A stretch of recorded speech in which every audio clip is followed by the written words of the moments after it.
we can teach people that may not come to the building.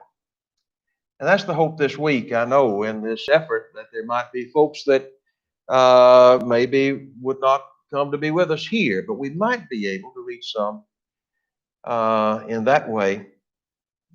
And that's, as I mentioned to Brother Henson the other day, the lessons I think that I've tried to choose this week are geared toward very fundamental subjects and things that I think are needed.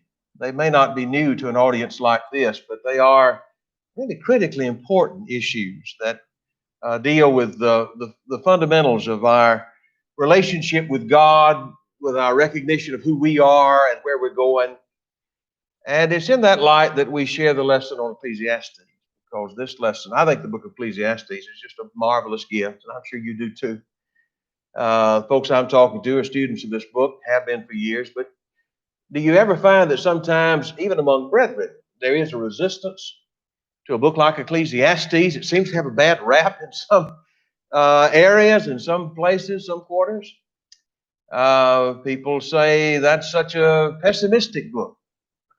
And I think, boy, I think it's an optimistic book. I think it's a book that really closes with a marvelous hope that we might be united with God. That's a fatalistic book.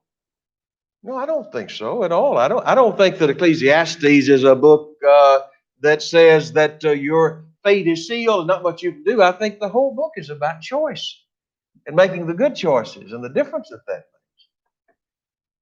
Sometimes people will say, well, the book of Ecclesiastes is just so confusing. He'll say one thing and then a couple of pages later, like he'll say the exact opposite. And it's not confusion. What it is a contrast. You have in the book of Ecclesiastes two entirely different tracks in life and what you can do with your life. And the choice, again, that we make in that regard makes all the difference. So what I'd like to do today is to spend the day thinking about some of the lessons from Ecclesiastes. I did not ask, I meant to, but I guess it wouldn't matter that much. How long ago it's been since you've maybe studied this together? It might have been last week. You might be in a study of it right now, for all I know. If so, that's all right. That way somebody can clean up my mess, and not make a mess of it. But I hope that it is a book that we have fresh on our mind, and especially with our young folks. I hope that you can have a firm grasp of the fundamental lessons of this book. And that's all we'll have time to do today, is just to skim the surface, but to talk about, the great difference in life, in the life that you have, whether or not you submit to God or whether you choose to be rebellious against Him. The book of Ecclesiastes is about what's the profit in life? What life brings profit? What does a man have to gain by all the toil which he toils under the sun? Or one modern speech paraphrase reads, you spend your life working and laboring, and what do you have to show for it? That's a great question. What do you have to show for your life? And here's the critical point, isn't it? Under the sun. Under the sun. That expression is used 27 times in the book, and that doesn't include expressions like under heaven and several of the times upon the earth. They all come back to the same idea, that he's talking on one hand about life under the sun, that is, this life. If all there is under the sun, and there's nothing more than the sky above us, if that's the way you live your life and that's your orientation, then you have to ask yourself the question, what is the purpose in life? The mortal view, the materialistic view, the secular view, we might say the transient view. What's the purpose in life, if that is the case? Well, that's the only level that the ungodly fellow ever really considers. Let me explain quickly what I mean by ungodly. I know you know that term, but somebody well pointed out, I think, that the word ungodly is the opposite of godly, of course, and godly does not so much mean godlikeness as it does a Godwardness. That is, a godly man is a man who considers God in every decision that he makes. And so every day when he wakes up, he thinks about the day in terms of his relationship with God and what would please God. And the job he chooses has to do with serving God. And the person he marries, well, will this help me serve God and please God? And everything that he chooses, everything is filtered through that idea. And the ungodly man, he may not be a grossly immoral man, by the way. He may not be a thief or a liar or a scoundrel. He's just not godly. He's just not reverent. He doesn't think about God. And so that's the guy we're starting out with here. Solomon starts out by looking at life under the sun and the man who just sees what's under the sun and considers nothing else. And he asks the question, what's the profit in a life like that? And the answer is, it's vanity, vanity. It's the ultimate vanity. I like Mr. Haebel's definition of vanity. He calls it a wisp of vapor, a puff of wind, a mere breath. Nothing you can get your hands on, the nearest thing to zero. That's about right. And that's the summation of a guy's life if he doesn't have God in his life. It's cool to be an atheist today. Now, that's something new. I don't know, it's been a couple of years ago now, but I was listening to the radio. I don't do that very much, but I happened to be driving somewhere. And the radio was on, one of those talk shows. And I don't even remember. I didn't tune in for the purpose of listening, really. Just happened to hit the button, I guess. But the guy was saying about some issue. He said, now, I can understand how Christians would feel about this. He said, now, I'm not a Christian. I don't know why, but that just struck me. And I thought, when I was a kid, if a guy got on the radio in Birmingham, Alabama, and announced he wasn't a Christian, he probably been out of work that afternoon. People proclaim their irreligiousness with great pride. It's just a marvel to me. And it's particularly sad when I see young people gravitating toward that as if this is something, there's a sort of a veneer of intellectualism and, these are the smart folks. I'm not those old religious backwoods folks. I'm a part of these new smart people.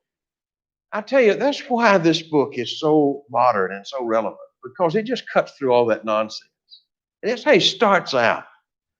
And this is a point that I hope we reinforce all through the day. Listen to me. Don't ever let anybody convince you that somehow atheism's got something to sell. These guys are selling you an empty box. And that's what he says. When you give away God, you give away hope, you give away everything. And without God, life, when you sum it up, is just empty. It's the most empty thing.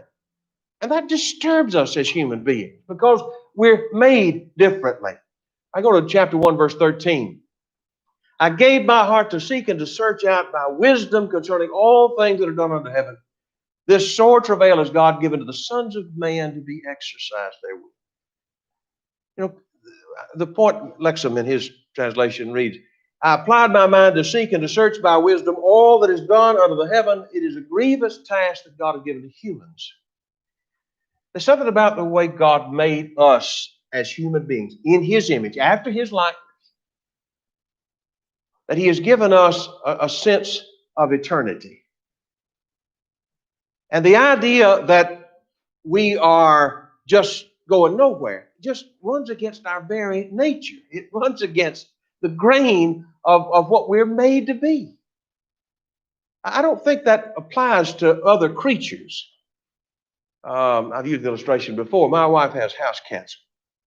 And, one thing I've observed about cats, they don't generally go through a midlife crisis. You ever noticed that? They're not worried about big existential questions.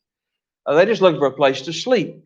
And then some eat when they wake up, and that's about it, as far as I can tell. Now, a lot of people try to live like that, and you can for a while. But I tell you that ultimately it just will not be a satisfying life because we're not made that way. The point of the book, I think, in many ways, is that it calls on us to face the fact that life without God is absolutely empty, and that ungodliness is ultimately and always unfulfilling. I can't help but think about that. And just very recently, we hear all of the BLM, Black Lives Matter. And somebody else says, no, the unborn lives matter. And then this life matters, that life. Let me tell you what Solomon says about this. NLM. Nobody's life matters. Nobody. If life under the sun is all there is, nothing matters. Just get a good long drink of that. Boy, our world needs that. I need that. We think we are so smart, we're going to live our life that way. And Solomon said, you are a fool if you think there's anything that brings profit to life apart from God. You're deceiving yourself. Does a book like that have a place in our work? Does a message like that come to our doorstep? One old fellow said, looking at this secularist view, he said, you want to know how much you matter in the history of the world? You think about the millions and billions of people who have lived in this world, and think about your life and what difference you make under the sun. He said, take you a glass of water, fill it up, put your finger in that water and pull it out. You see the hole that you left? He said, that's the difference that you make. That's not very encouraging, is it? Hard to argue with. If life under the sun is all there is. And that's what he starts with. Let's go back to the text, Vanity of vanities, saith the preacher, all is vanity. What profit hath a man of all his labor? When he hath labored under the sun? One generation passes away, another generation comes, but the earth abides forever. And the sun also rises, and the sun goes down, and the sun hastens to the place where he arose. The wind goes toward the south and turns about unto the north. It whirls about continually.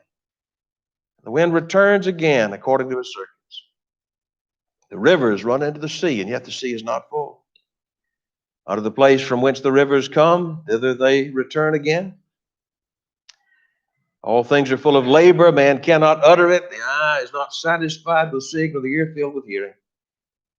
The thing that hath been is that which shall be, and that which is done is that which shall be done. And there is no new thing under the sun. Is there anything whereof it may be said, see, this is new? It hath been already of old time that was before us. And there's no remembrance of former things. Neither shall there be any remembrance of the things that are to come with those that come after. He starts out by grabbing us again by the collar and saying, look at how vain life is.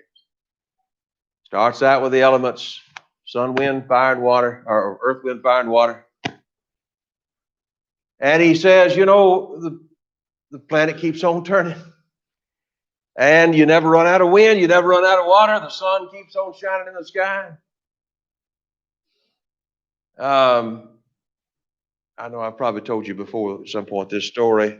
You've heard it somewhere else about the lady that went to visit an astronomy lecture. They were lecturing at the college and open to the public. She was interested in that subject, so she goes and sits down. The guy's talking about the sun. And during his lecture, he pointed out how the sun has a finite amount of fuel and that it will eventually burn out. And that greatly disturbed this lady. And she came out after the lecture and caught the guy at the back door and said, listen, did you say the sun was going to burn out in 5 billion years or 5 million years? And the old guy said, 5 billion years. Oh, she said, I'm so glad. I thought you said 5 million years. Well, what difference would it make? But the truth is, the same sun out there today we're looking at is the sun that shone on Adam and Eve and Moses and on the apostles, the only one we've ever had. All these things remind us of this monotonous, almost ongoing life under the sun day after day, and the world keeps on turning. The one thing that's not a constant there, me and you. And we're here for a minute, and we're gone. People come and go. Ain't it so? And we feel that. We recognize the transient nature of life. And when people come to terms with that, again, I don't know that that terribly bothers, turtles or banana slugs, but when it comes to people, we are disturbed by this idea. Surely this can't be all there is. Surely it can't be that I'm just here a minute, then I'm gone, and that's it. God didn't make us without a sense of eternity. Solomon also reminds us there in verses 9 and 10 that the thing that hath been is a thing that shall be. He's not talking about, modern technology or computers or some such silly thing like that. He's talking about the big things. He's talking about the things that really matter. And what he says is, in terms of what really matters, nothing changes. Burton Kaufman wrote in one of his books this statement. Listen to this. He said, emotionally, man is exactly the same as he's always been. The sins of America today are exactly the sins of ancient Babylon. Man's basic spiritual need is the same as that of Adam and Eve after they were cast out of the Garden of Eden. And that's exactly right. And that is, in the ways that really count, man has not changed at all. Nothing has changed. There's no new thing under the sun. It's just men beating their head against the same wall and trying to come up with their own answers and being just as much a failure as those before them and those that will come after. And he talks about how transient we are. Again, verse 11, there's no remembrance of former things. We showed a little image of a cemetery a while ago, and I'm sure you've thought of this. You go out, you visit the place where your relatives are buried. It's amazing how little I know about those of my family just going back a few generations. And the truth is that it's just the nature of the world. Especially with a guy like me, I came along late in life from my parents, and I know about one generation of my family. My dad died when I was 20. I wouldn't say that I knew him as well as I wished I had. Didn't know my grandparents at all, and obviously beyond that. So I don't have to go back very far before I begin reaching just a blank, just names. But here's the thing, I think about myself. We've got two little grandsons, that are under 3 years old. And I think, you ain't getting any younger, Wes. How long are you going to live? And what will they know about you? Probably not much. I'm sure my daughter will tell them something about me, but will I get the chance to know them, really, to know them and them to know me? Maybe not. It's the nature of life. And for some people, this is crushing because this is all there is as far as they can tell. And how profitless, how empty it all seems to be here in a moment and forgotten. We've referred to this, and we'll mention it now in chapter 3 and verse 11. He has made everything beautiful in his time, and he put eternity, olam, I think the old King James says the world, but I think a better translation might be eternity, into the heart of man. And so he has, and so he's given us that sense that we are made for something more. We have an inbuilt sense of something beyond the transient. And again, I think this book is designed to remind us that life is given by God to force us to look up. I like this quote from Mr. Lewis. He wrote, if we find ourselves with a desire that nothing in this world can satisfy, he said the best explanation is we weren't made for this world. I think that's true about human beings. We're not made for this world. Although men seem determined to insist otherwise. In the 3rd chapter in verse 11, I perceive that there's nothing better than to be joyful and do good as long as they live, and also that everyone should eat and drink and take pleasure in all the toil we have. This is the gift of God to man. Life is the gift of God. I read, one fellow made the point, I don't know anything about Shakespeare, but I did read Macbeth when I was a kid, and somebody made this point in my research of this. They said, you know, that old King Macbeth in the story, you may or may not remember, he was a scoundrel. He was a rascal who betrayed his king, murdered him, took his place, and then wound up facing all the consequences that came from that. At the end of the story, his conniving wife has died, and the enemy's at the gate, and everything's falling in on him. And he makes this speech in which he talks about life in very bitter terms. And life is just like an actor in a bit play, just coming on the stage for a moment, then he's gone. He said, life is a tale told by an idiot, full of sound and fury, signifying nothing. And the point might be made, this is where King Solomon shows he knew more than King Macbeth. Because life's not a tale told by an idiot. Life is actually the gift of God. If we see it right, and if we give God His place, then we understand and appreciate the great gift that life is. Life is not meaningless. Life is not a walking shadow, a poor player that frets and struts his hour on the stage and all that. No, life is extremely important. And when you get to the conclusion of the book, what you find is that when you give God His place, you understand how relevant life is. That in fact, every deed and everything we do is recognized by God and judged by God. Everything in life has meaning. But if all we see is life under the sun, his point is nothing has meaning. And that just won't do. Giving God His rightful place makes all the difference in the world. And I just say this to you, and this is not news to this audience, but there are plenty of folks out there who are blind guides. And they'll be glad, they're headed for the ditch, and they'd be glad if you just joined in there with them. There are a lot of voices that suggest somehow without God, we can make life wonderful. We can have real joy in life. This fella is an example. Bertrand Russell's a name that may not even register with many in this audience. But in his day, he was a very famous man. He was a British intellectual atheist. He was a mathematician and a logician and a Nobel Prize winner and all the rest. He lived a long life. And he wrote a lot. He wrote an autobiography in 3 volumes. That says a lot about the guy. And but anyway, in that autobiography, he includes some of his correspondence.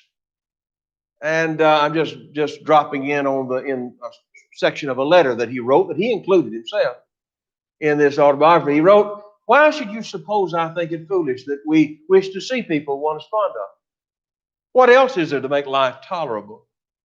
We stand on the shore of an ocean, crying to the night and the emptiness, and sometimes a voice answers out of the darkness, but it's the voice of one drowning, and in a moment's silence returns." Well, a bit dramatic, to say the least. But, the point I'm making is all these brilliant people who claim they've got a smarter answer than God, when you get right down to it, you think, I don't want to join them in this view of life and such hopelessness. Let me give you one more example from Mr. Russell. He wrote a book entitled Why I'm Not a Christian. We've probably seen some books on why I'm a Christian. He wrote a book on Why I Am Not a Christian and other essays on religion and related subjects. In this book, he has a essay he calls A Free Man's Worship. And in that essay, he writes in part that man is the product of causes which had no provision of the end they were achieving. His origin, man's origin, his growth, and his hopes, and his fears, and his love, and his beliefs are but the outcome of accidental collocation of atoms. No fire, no heroism, no intensity of thought and feeling can preserve an individual life beyond the grave. That all the labors of the ages, and all the devotion, all the inspiration, all the noonday brightness of human genius are destined to extinction, he says, in the vast death of the solar system. and that the whole temple of man's achievement must inevitably be buried beneath the debris of a universe in ruins. All these things, he says, if not quite beyond dispute, are yet so certain, nearly certain, that no philosophy which rejects them can hope to stand. What he's saying, in effect, is what Solomon had said much better: vanity of vanities, all is vanity. He says, yeah, that's right. That's exactly where we are. And then he adds this: only within the scaffolding of these truths, only on the firm foundation of unyielding despair, can the soul's habitation henceforth be safely built. Wow. Well, count me out. That's what you're offering? That's what you have to offer people? I may have mentioned to you, we had a kid who worshiped with us at North Bibb for a while. He obeyed the gospel. When he got old enough, he moved out and declared he was an atheist. That was a kick in the gut. He had been, I don't know, got involved with some gaming and stuff online and began to talk with people and began to be under their sway and influence. And they talked him into how smart it was to be an atheist. And I tried to plead with him. I said, look, you got to realize how completely empty this philosophy is and how outrageous it is. That these folks are working. What did Peter say about some people? He said, he was talking about brethren, I think, wayward brethren. But he said, they, while they are themselves, they promise liberty, while they themselves are the slaves of corruption. I think it's a great example of that same kind of thing. These folks are out trying to proselyte people into joining in with their idea, but what they have to offer is pure hopelessness. Solomon said, you need to recognize that giving God his place is absolutely critical. Otherwise, we find ourselves in the position of chapter 1, verse 8. Everything is wearisome, more than a man can express. The eye is never satisfied by seeing, or the ear filled with hearing.